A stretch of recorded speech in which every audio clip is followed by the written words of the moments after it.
the connection between Osbridge and Advantage?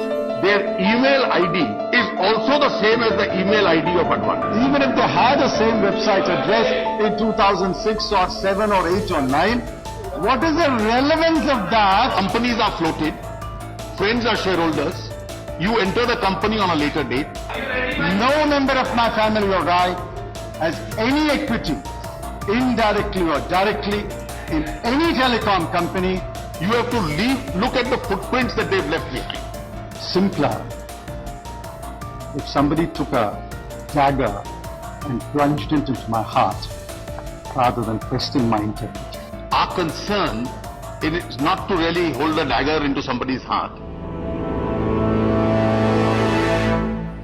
Hello and welcome to Cover Story. This week we bring to you Parliament's finest. Some of the exchanges between two of Parliament's most skillful orators, Finance Minister Arun Jaitley and Congress leader P. Chidambaram. This week in Cover Story, we've compiled some of the exchanges between the two over the ages, down from the time when Chidambaram was in the Treasury benches and of course Arun Jaitley led the opposition attack. Now of course the roles have been reversed. So sit back and watch what makes to be a very interesting and thrilling political courtroom drama. Both are known for their razor-sharp legal skills, political finesse and fine oratory. One is a former finance minister, while the other currently holds the finance portfolio. Ask any parliament watcher and he will tell you that the battle of words between P. Chidambaram and Arun Jaitley is too riveting to be missed. Chidambaram has been the finance minister for two governments. First, the United Front government from 96 to 98 when he presented his dream budget, and of course later on with the Congress-led UPA, where initially he was the Home Minister and later on Finance.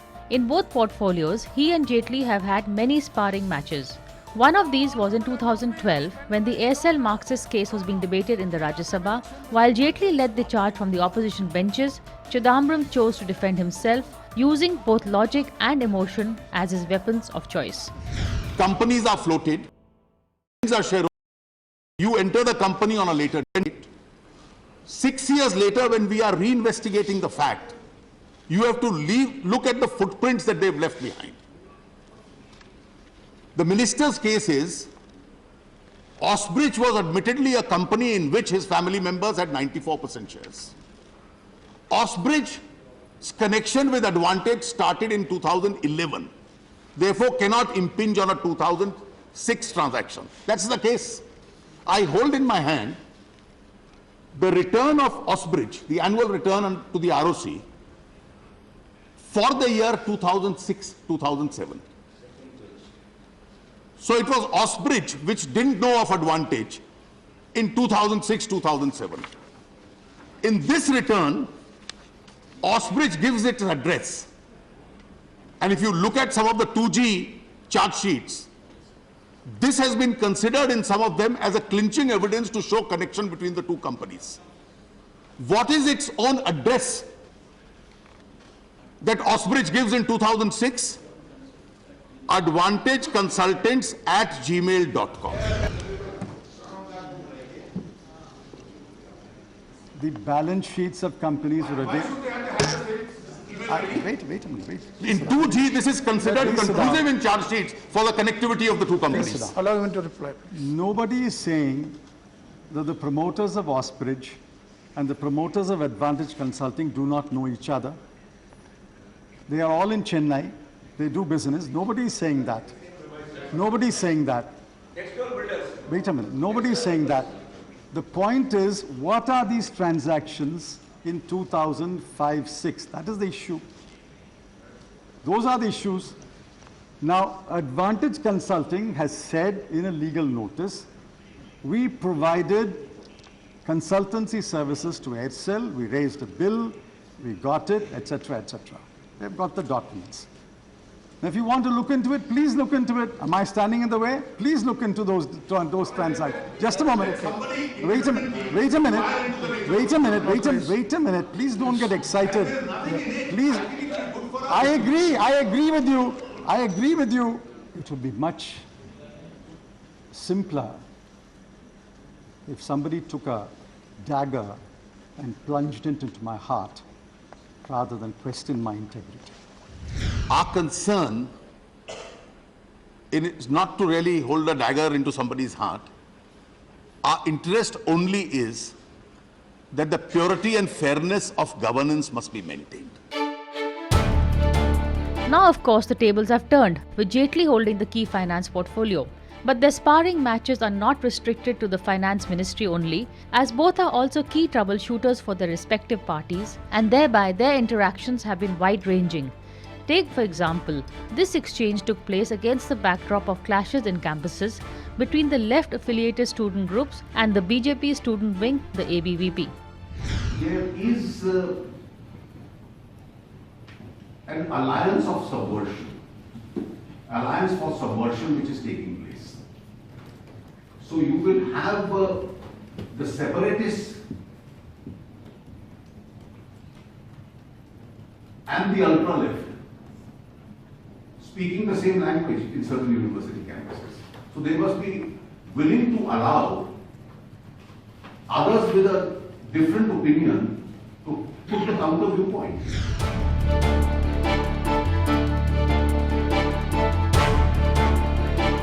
Mr. Arun Jaitley, who in a speech in London and repeated on another occasion said, obstructionism is a legitimate parliamentary tact. But we are not obstructing. Did we obstruct the insurance bill? They obstructed the insurance bill for 5 successive sessions. I was virtually imploring them to pass the insurance bill. One of the more interesting cut and thrust between the two, of course, was when the GST bill was being passed in the Rajya Sabha recently, with Finance Minister piloting the bill and the former Finance Minister P. Chidambaram finding loopholes in a bill he had once tried to pilot. The highlight of this exchange, of course, was when Chidambaram called the bill an exquisite piece of clumsy drafting. It was an accusation that hurt both Jaitley the Finance Minister and Jaitley the wordsmith. Naturally, he was quick to rebut that accusation. I do so for the first time on this side of the aisle, and that makes me doubly happy.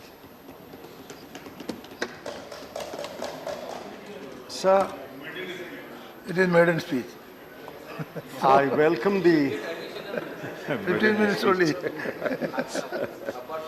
Maiden speech has only 15 minutes. I welcome the friendly and conciliatory tone of the Honorable Finance Minister's speech. I think the tone and approach has changed over the last 3 or 4 weeks, and that augurs well for this bill. Although it will depend upon the outcome of this debate and the assurances that the government is able to give on many issues which he himself hinted are still outstanding issues and need to be resolved. So if I may say in a lighter vein, between 2011 and 2014, I did virtually what was called a chardam, traveling between my Prime Minister, the Leader of the Opposition in the Lok Sabha, the Leader of the Opposition in the Rajya Sabha, and the empowered Council of Finance Ministers. We tried to pass a GST bill with the support of the principal opposition party, and we failed. In the last about 18 months, the government tried to pass it without the support of the principal opposition party, and I'm glad you also failed. Yeah. Today, if we pass this bill, as I hope we will, and after we listen to your speech, it will be on the basis of serious discussions, serious negotiations, and serious debate. This is far too important a legislation to be passed on a partisan basis. In fact, I commented once, I hope the Finance Minister will pass the bill not on the strength of numbers, but on the strength of his arguments. So I'm glad that the Finance Minister acknowledged that it was the UPA government which first officially announced government's intention to bring about a GST. On 28th of February 2005, It was announced in the Lok Sabha in the course of the budget speech, and I quote. The first is, I wish to point out to the Honorable Finance Minister that there are still pieces of clumsy drafting in this bill. For example, you have, in the present list of amendments circulated, you have made some provisions of what will go into the Consolidated Fund of India and what will not go into the Consolidated Fund of India. This problem should have been noticed much earlier. It should have come in the draft bill. But it has come today in the form of an amendment. And while I will not take too much time explaining what I have in mind, if the Honorable Finance Minister reads it more carefully, he will find that these are exquisite pieces of clumsy drafting. I think Mr. Chidambaram mentioned that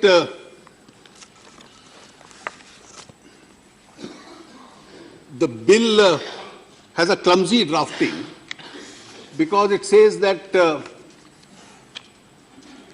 some of the revenue collected will not be a part of the consolidated fund of the center or the consolidated fund of state. And the argument was that every revenue has to go into the consolidated fund. The response is that I think using the word clumsy drafting is a bit too extreme an expression. I thought probably the best draftsperson India ever has was B.N. Rao, who aided Dr. Ambedkar. And the phrase which you call clumsy drafting is verbatim the same if you picked up Article 268(2) of the original Constitution. And this is B.N. Rao's draft, which Dr. Ambedkar, as the chairman of the drafting committee, forwarded. I certainly do not claim to be as wise or as clever as the late Shri B.N. Rao.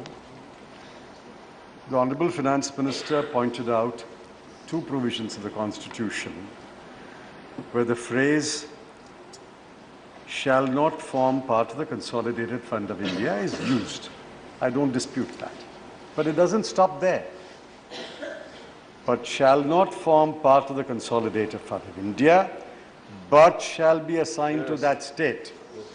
Similarly, in 269, shall not form part of the Consolidated Fund of India, but shall be assigned to that state. All I'm pointing out is, when you say in your amendment number 3, such amount shall not form part of the Consolidated Fund of India, you should have added, but shall be, what happens to that money? It has to go somewhere. I'm implying it will go to the state. But you should spell it out and says, but shall be assigned to that state. Likewise, in 1C, when you say, such amount shall not form part of the Consolidated Fund of the state, you should have added, but shall be assigned to what? It can't be, it can go nowhere. That's all I'm pointing out. I didn't say it is wrong drafting. I said it is clumsy drafting. I think a hair splitting is not a response to this.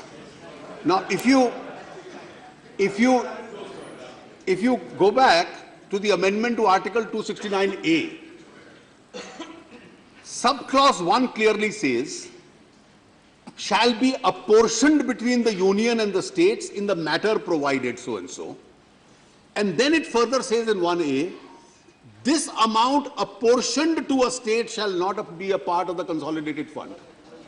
So it exactly says what you are trying to say. But in any case, I take it was not a case of a clumsy drafting. It had good constitutional precedent. Take the Aadhaar card. This is something that was brought in by the then Congress-led UPA amidst much flack from the BJP, which was at that time in opposition. But now, when in government, the BJP has suddenly found in the Aadhaar a useful tool. So useful that they have made it mandatory while filing income tax. As for the Congress, it is now finding flaws in a virtue it once espoused. As far as tax evasion is concerned, The present bill says either give your Aadhaar number or give proof of the fact that you've applied for it. That's all. In your tax assessment, so that the possibility of a person committing tax frauds, 5 different PAN cards, all that can be eliminated. Why should we at all not allow this technology, which was created in larger public interest, be utilized for this particular purpose? We are grateful that you have acknowledged that Aadhaar was the initiative of the previous government and you have expanded it. The question is, one, the purpose of Aadhaar. Aadhaar was as an instrument to extend services and benefits, especially subsidies. Aadhaar was never intended to be tagged to income tax returns and bank accounts. But if your government has taken a decision to tag it to income tax accounts and bank accounts, so be it. I'll accept it for the time being that maybe there is some benefit by asking it to be tagged to income tax accounts and bank accounts. The larger question that is being raised, and I think you should answer, how will you protect the privacy of transactions in bank accounts? How will you protect the privacy of facts, material in the income tax returns? The Pentagon has been hacked. 500 million accounts have been hacked by somebody sitting in some country of Europe. What is the guarantee that you have the technology to prevent hacking of bank accounts, hacking of income tax accounts through the Aadhaar number? The Pentagon got hacked even without the Aadhaar being there. So the hacking doesn't take place because of Aadhaar.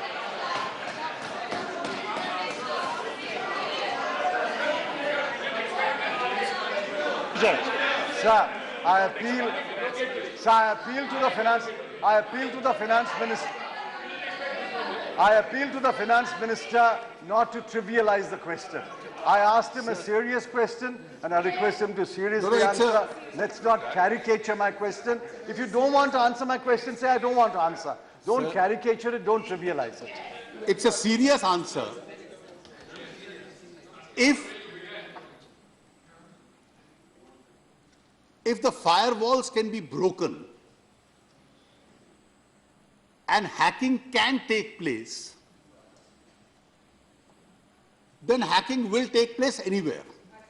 That is not a ground that hacking takes place only because Aadhaar is there.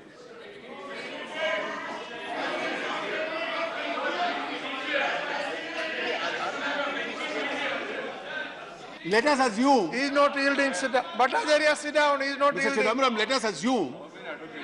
He is not yielding. On a more.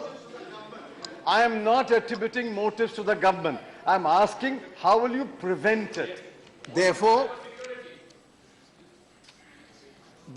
let us assume there is no Aadhaar, but some information which is contained in some network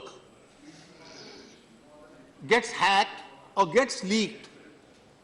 That is because of the technology you use there, and which technology itself can be broken into. And therefore, the fact that technologies can be broken into is never an argument which is given, so don't have technology. Therefore, the answer is that your firewalls that you build around such a structure must be strong enough. The Aadhaar legislation has some provisions with regard to this. But if we have the benefit of that technology, the idea therefore not to use technology or to go in only for obsolete method of collection of documents is not the answer. We need to take a quick break, but after that we are going to come back and bring you some more exchanges between the two. It gives us hope that oratory is still alive on the floor of the House. So stay with us.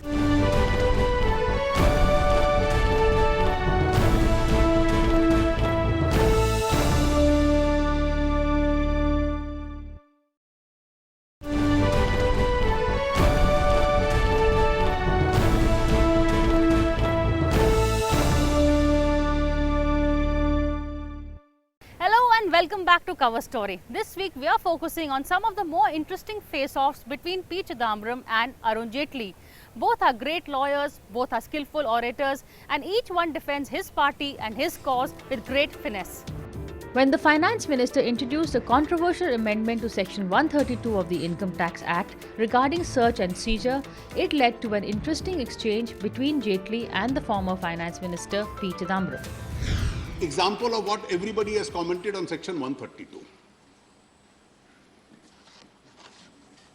Section 132 in simple is a provision which has existed long time. All it says is that there must be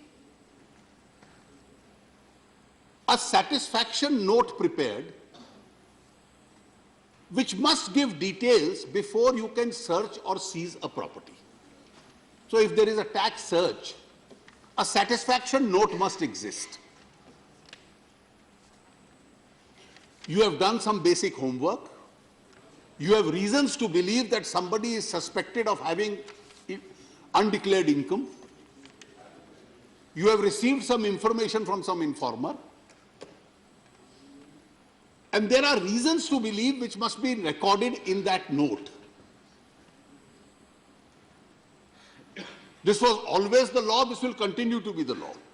And technically this satisfaction note gives to the tax authorities the source of information about tax evasion and the nature of that information. And that public interest demands that that source of information and the nature of information should be protected. If this is not protected, nobody is going to give information in future.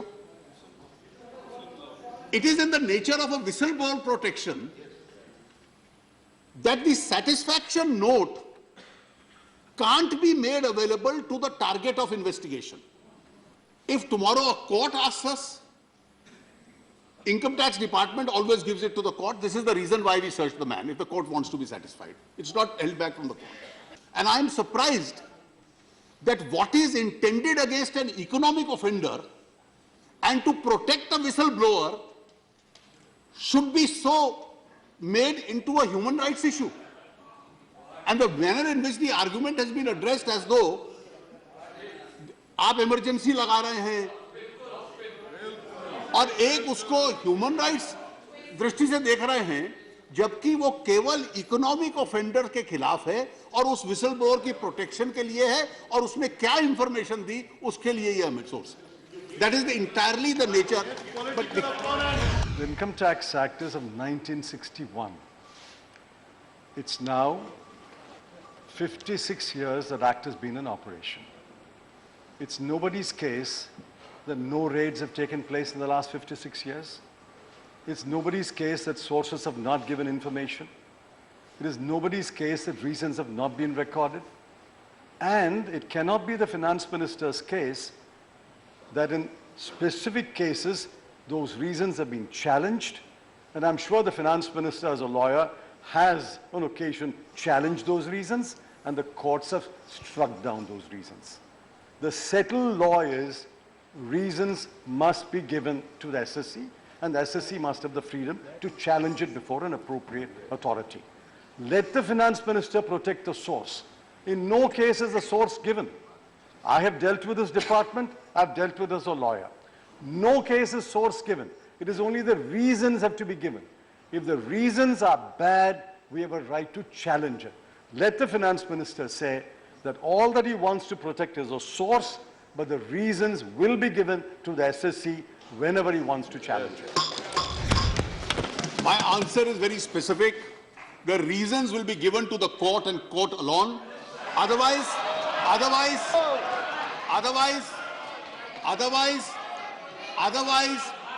even the moment the satisfaction note.